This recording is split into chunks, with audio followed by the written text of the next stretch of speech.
we're diving into a question that is so fundamental, we almost never think to ask it. I mean, we use numbers for literally everything, from checking the time to figuring out the age of the universe. But have you ever really stopped and asked yourself, what is a number? Right. Let's get into it.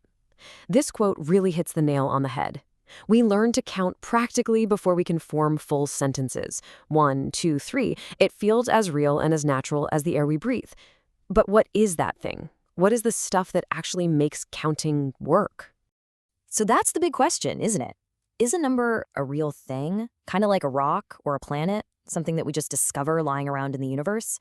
Or is it a purely human idea, an invention we came up with to make sense of everything? That's the mystery we're going to try and solve today. Okay, so to even start to tackle this, you've got to understand that numbers aren't just a random jumble of symbols. They live inside a very strict logical system.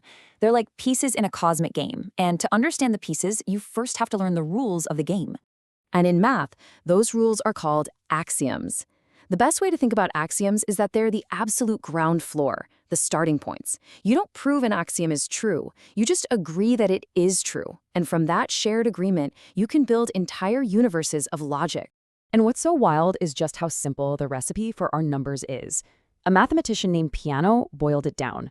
All you need are two basic ideas. First, you need a place to start. Let's call it 0. And second, you need one simple rule. For any number, there's always a next one. That's it. That's the whole recipe for generating the infinite chain of numbers we use to count. So we've got the rules of the game. Now, how do mathematicians actually play it? Well, they have two main tools in their toolbox, and it's really important to get the difference between them. One tool is for building new things, and the other is for proving that the things you've built are solid. Think of it like this. Recursion is the architect. It's the tool you use to actually construct things, like what it means to add or multiply. Recursion is what defines what 2 plus 2 even is. Induction, on the other hand, is the detective. The detective comes in after the building is done and checks the work, proving that a certain fact or a theorem is true for every single number, all the way out to infinity. But this just leads to an even deeper, more mind-bending question. If the numbers are built on the rules, on the axioms, then what are the axioms themselves built on? Where does it all start? You know, this exact question basically drove mathematicians and logicians nuts for a long, long time. They went on this epic quest to find the absolute bedrock of mathematics. They needed to find a starting point that was so simple, so completely and undeniably basic, that no one could ever question it. And where they landed was kind of amazing. They realized that if you want to build everything from the ground up, you have to start with absolutely nothing. And this is it. This is their starting point. Meet the empty set. It's an idea from a field called set theory, and it's exactly what it sounds like, a collection or a set that has absolutely nothing inside it. It's an empty box. This is our ground zero, our starting block. Okay, now get ready for what feels like a magic trick, but it's one of the most beautiful and elegant ideas in all of math. How on earth do you build our entire, rich, complex number system using just the idea of an empty box? Well, we start with a simple declaration, a new rule.